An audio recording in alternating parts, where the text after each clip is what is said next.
In order to make the electron molecule scattering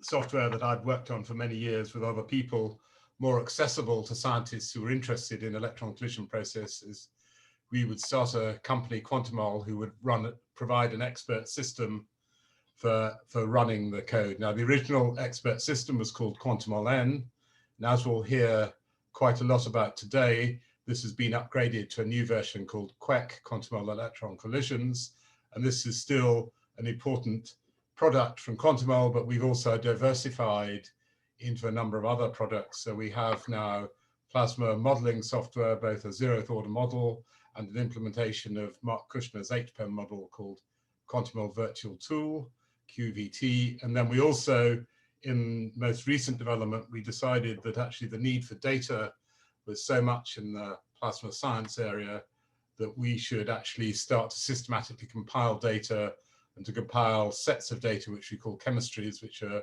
the reactions for a particular process people may want to model. So we created something called the Quantemol database, QDB.